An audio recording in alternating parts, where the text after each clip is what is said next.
Hello viewers, నేను doctor Rahul Reddy. ఈరోజు ఈ వీడియోలో ఏంటంటే మగవాళ్ళలో ఉన్న ప్రాస్టటైటిస్ అంటే ప్రాస్టేట్లో వచ్చే ఇన్ఫెక్షన్స్ వల్ల టెస్టిస్లో పెయిన్ వస్తుందా, లేకపోతే వాటి వల్ల వచ్చే ప్రాబ్లమ్స్ ఏంటి? ఎందుకంటే ఈ మధ్య చాలా రోజుల్లో ప్రాస్టటైటిస్ అనేది కామన్గా వినిపిస్తుంది. చాలామంది మగవాళ్ళలో యంగ్ మేల్స్లో ఈ ప్రాబ్లమ్స్ వస్తుంది. సో ఈ ప్రాస్టటైటిస్ వల్ల వచ్చే ప్రాబ్లమ్స్ని సిపిపిఎస్ అంటాం. సిపిపిఎస్ అంటే chronic pelvic pain syndrome. So ఈ రెండు వర్డ్స్ కీవర్డ్స్, ప్రాస్టటైటిస్, సిపిపిఎస్. మీకు ఈ రెండు కీవర్డ్స్ ఎక్కడైనా సెర్చ్ చేసినప్పుడు కూడా మా వీడియో వస్తుంది. సో ఎందుకు వస్తున్నాయి అంటే, ప్రాస్టేట్ గ్రంథి అనేది మగవాళ్ళలో యూరిన్ బ్లాడర్ కింద ఉంటుంది. మన సీమెన్లో కనిపించే వైట్ కలర్ ఫ్లూయిడ్ ఏదైతే ఉందో, స్పెర్మ్ కాకుండా ఆ వైట్ కలర్ ఫ్లూయిడ్ అటు ప్రాస్టేట్ గ్రంథిలోనూ ఉత్పత్తి అవుతుంది. దాని వెనకలో ఉన్న సీమెన్ రిజర్వాయర్ గ్రంథి, సెమినల్ వెసికల్ అంటాం. ఈ సెమినల్ వెసికల్లో స్టోర్ అవుతుంది సీమెన్.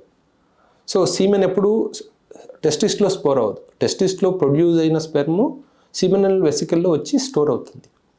ఇక్కడ ఇన్ఫెక్షన్స్ ఎందుకు వస్తాయి అంటే 3 కారణాలు. ఒకటి, ఈ సెమినల్ వెసికల్ అనే గ్రంథి మోషన్ పైప్కి పక్కనగా ఉంటుంది.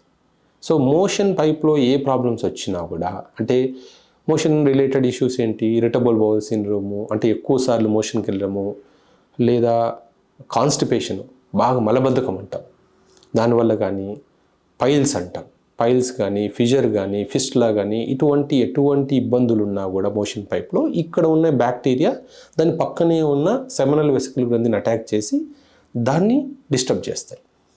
రెండో రీజన్ ఏంటి, యూరిన్ బ్లాడర్లో ఏదైనా ఇన్ఫెక్షన్ ఉన్నా యూరిన్ బ్లాడర్ నుంచి దీనికి కనెక్షన్ వస్తుంది కాబట్టి ఇక్కడ ఇన్ఫెక్షన్స్ వస్తాయి. తర్వాత కొంతమందికి పెనిస్ ద్వారా, అంటే తెలియని వాళ్ళతో కాండోమ్ లేకుండా, ప్రొటెక్షన్ లేకుండా కలిస్తే కేవలం హెచ్ఐవి లాంటివే రావు.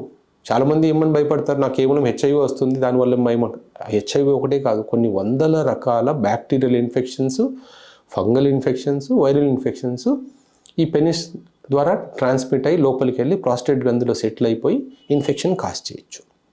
సో ఈ ప్రాస్టటైటిస్ అంటే ప్రాస్టేట్ గ్రంథిలో ఇన్ఫెక్షన్ ఉన్న వాళ్ళకు ఎలాంటి సిమ్టమ్స్ ఉంటాయి, ఇది చాలా ఇంపార్టెంట్. ఎందుకంటే ఈ సిమ్టమ్స్ ఒక్కొక్కరికి ఒకలాగా ఉంటాయి, చాలా డిఫరెంట్గా ఉంటాయి, ఒక్కొక్కరు ఒకలాంటి ఇబ్బందులు ఉంటాయి. ఇవన్నీ కలిపి దాన్ని సిపిపిఎస్ అంటారు.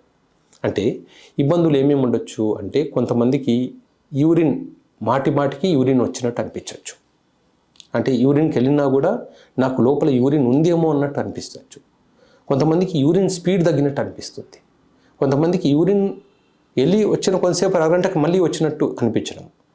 కొంతమందికి యూరిన్ వెళ్ళాలి అనగానే అర్జెన్సీ, నేను ఆపుకోలేనేమో, బాత్రూమ్కి వెళ్ళే లోపల పడిపోతుందేమో అన్నంత అర్జెన్సీ. ఇవన్నీ కూడా యూరిన్ రిలేటెడ్ సిమ్టమ్స్. కొంతమందికి బాగా ప్రెషర్ పెడితే కానీ యూరిన్ రాకపోవడం. కొంతమంది చెప్తుంటారు, డాక్టర్ గారు నేను పక్క వాళ్ళతో యూరిన్కి వెళ్తాను కదా, వాళ్ళు యూరిన్ పాస్ చేసి వెళ్ళిపోయి మళ్ళీ ఇంకొక రోజు చూసి యూరిన్ పాస్ వెళ్ళిపోయినా నేను ఇంకా యూరిన్ పోస్తూనే ఉంటారని. ఇది కూడా ప్రాస్టేట్ రిలేటెడ్ ప్రాబ్లమ్సే ఉండొచ్చు. తర్వాత కొంతమందికి టెస్టిస్లో పెయిన్, అది ఆ వేగ్ పెయిన్, అదేదో సివియర్ పెయిన్ ఉండదు. కొన్నిసార్లు అది కరెంట్ షాక్ కొట్టినట్లు అట్లా అనిపించడము, కొన్నిసార్లు పెయిన్ వచ్చినట్టు అనిపించడము, మళ్ళీ అక్కడ టచ్ చేసి చూస్తే ఏం పెయిన్ ఉండదు. ఒకరోజు లెఫ్ట్ సైడ్లో పెయిన్ వస్తుంది, ఒకరోజు రైట్ సైడ్ వస్తుంది, లేదా ఒక వారం అంతా లెఫ్ట్ సైడ్ టెస్టిస్లో పెయిన్ ఉంటుంది.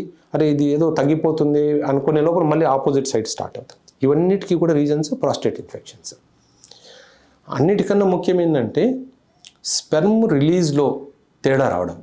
కొంతమందికి స్పెర్మ్ వాటర్గా రావడము, ఎక్కువ నీళ్ళగా రావడము, కొంతమందికి స్పెర్మ్ తక్కువ క్వాంటిటీ బాగా చిక్కగా రావడము, కొంతమందికి స్పెర్మ్లో అంతా ముద్దలు పడినట్టు అనిపించడము, కొంతమందికి ఎల్లో కలర్లో రావడము, కొంతమందికి గ్రీన్ కలర్లో రావడము. దీనివల్ల కొంతమందికి శీఘ్రస్ఖలనం అంటే ప్రీమెచ్యూర్ ఎజాక్యులేషన్ ఉంటుంది, కొంతమందికి డిలేడ్ ఎజాక్యులేషన్ ఉంటుంది. కొంతమందికి ఏంటంటే ఎంత ట్రై చేసినా స్పెర్మ్ రిలీజ్ అవ్వదు, కష్టపడితే ఒక 2 చుక్కలు వస్తుంది, అది కూడా ప్రీమెచ్యూర్ ఈ ప్రాస్టేట్ ఇన్ఫెక్షన్ వల్లనే వచ్చేవి. కొంతమందికి వాటర్ లాగా వస్తుంది, కొంతమందికి వితిన్ సెకండ్స్లోనే అంటే కలవాలి అనుకునే టైంలోనే స్పెర్మ్ రిలీజ్ అయిపోతుంది. సో ఇవన్నీ కూడా ప్రాస్టటైటిస్, సెమినల్ వెసికలైటిస్ సిమ్టమ్స్. ఎలా వస్తుందో చెప్పాను కదా, దాన్ని ఎలా ట్రీట్ చేయాలి అంటే, ప్రాస్టటైటిస్ వచ్చినప్పుడు మనం సీమెన్ కల్చర్ చేసుకోవాలి. మనం దాంట్లో బ్యాక్టీరియా ఉందా, లేకపోతే వైరస్ ఉందా, ఫంగస్ ఉందా, అంటే కల్చర్లో మనకు only bacteria, active bacteria infection ఉందా లేదా తెలుస్తుంది. సో ఇప్పుడు మనకు ప్రాస్టైటిస్లో కూడా బ్యాక్టీరియల్ ప్రాస్టైటిస్ ఉంది, నాన్ బ్యాక్టీరియల్ ప్రాస్టైటిస్ ఉంటుంది. సో నాన్ బ్యాక్టీరియల్ ఉన్నప్పుడు అది వైరల్ కావచ్చు, ఫంగల్ కావచ్చు, కెమికల్ కావచ్చు. అంటే కొన్నిసార్లు కొంతమంది కొన్ని రకాల ఫుడ్స్ తీసుకుంటున్నా ఇవన్నీ సిమ్టమ్స్ వస్తాయి. సో అంటే కొంతమంది కాఫీ తాగితేనే వెంటనే ఆ ప్రాస్టైటిస్ సిమ్టమ్స్ అన్నీ స్టార్ట్ అవ్వచ్చు. కొంతమందికి చికెన్ ఏదైనా మసాలా ఫుడ్స్ తీసుకోగానే రావచ్చు. సో ఇవన్నీ ట్రిగరింగ్ పాయింట్స్ అంటాం, అలర్జీ లాగా. సో ఇవన్నీ కలిపి సిపిపిఎస్ అంటాం ప్రాబ్లమ్స్ని. సో ఇవి ఉన్నప్పుడు ఏం చేయాలి అంటే ఒక సీమెన్ కల్చర్ టెస్ట్ చేస్తాము. ఈ ఇన్ఫెక్షన్స్ ఎందుకు వచ్చాయి, ఏ బ్యాక్టీరియా వల్ల వచ్చిందని చూస్తాము. దాన్ని మనం ట్రీట్ చేయాలి. అలా ట్రీట్ చేసినప్పుడు మాత్రమే ఈ ప్రాస్టైటిస్ మనం క్యూర్ చేయగలుగుతాం. లేకపోతే ర్యాండమ్గా ఏదో యాంటీబయాటిక్ వాడడము, మళ్ళీ అది తగ్గిపోవడము, మళ్ళీ రావడము, అది కంటిన్యూస్ అఫేర్. చాలామందికి ప్రాస్టైటిస్ వస్తే ఇయర్స్ టుగెదర్ ఏదో మందులు వాడుతూనే ఉంటారు. ఎందుకు వాడుతున్నారు అంటే ప్రాపర్ డయాగ్నోసిస్ లేకుండా ర్యాండమ్గా ఏదో డాక్టర్ దగ్గరికి వెళ్ళామో ఆయన ఒక యాంటీబయాటిక్ ఇచ్చారు, ఇంకో డాక్టర్ దగ్గరికి వెళ్ళామో ఆయన ఇంకో యాంటీబయాటిక్, అది ఓ వారం వాడుతూనే కొంచెం తగ్గుతూనే ఆపేస్తారు. ఇలా ఆపేసినప్పుడు ఏమవుతుంది, అక్కడ నెక్స్ట్ టైం ఆ యాంటీబయాటిక్ వాడినా కూడా పనిచేయదు, ఎందుకంటే అక్కడ ఉన్న బ్యాక్టీరియాకి రెసిస్టెన్స్ వస్తుంది. సో టెస్టిస్లో పెయిన్ ఉన్న వాళ్ళు ఎవరైనా సరే, అది వ్యారికోసిల్ వల్ల, చాలామందికి ఏమవుతుందంటే టెస్టిస్లో పెయిన్ చూడగానే స్కాన్ చేయించుకుంటారు, వ్యారికోసిల్ కనిపిస్తుంది. సో మెజారిటీ పీపుల్ ఏమనుకుంటారు, సార్ నాకు వ్యారికోసిల్ ఉంది అందుకే టెస్టిక్యులర్ పెయిన్ వచ్చింది మీరు ఆపరేట్ చేయండి అని వస్తారు. ఎప్పుడు కూడా వ్యారికోసిల్ వల్ల టెస్టిక్యులర్ పెయిన్ రాదు. మెజారిటీ పేషెంట్స్లో ఈవెన్ వ్యారికోసిల్ ఉండి పెయిన్ వచ్చింది అంటే అది ఎప్పుడో రేర్ గ్రేడ్ 3, గ్రేడ్ 4 వ్యారికోసిల్లోనే పెయిన్ వస్తుంది తప్ప మెజారిటీ పీపుల్కి అది ఇన్ఫెక్షన్ వల్లనే వస్తుంది. 99% టెస్టిక్యులర్ పెయిన్ ఇన్ఫెక్షన్ వల్లనే వస్తుంది. ఆ ఇన్ఫెక్షన్ కూడా మోస్ట్లీ ప్రాస్టైటిస్ ఇన్ఫెక్షనే. సో అనవసరంగా చాలామంది ఏంటంటే, సార్ నాకు టెస్టిస్లో పెయిన్ వచ్చింది, మా ఊర్లో స్కాన్ చేయించుకుంటే వ్యారికోసిల్ అని వచ్చింది, వ్యారికోసిల్ ఆపరేషన్ చేయించుకున్నాను కానీ వ్యారికోసిల్ తర్వాత కూడా పెయిన్ పెరిగింది అని వస్తుంటారు.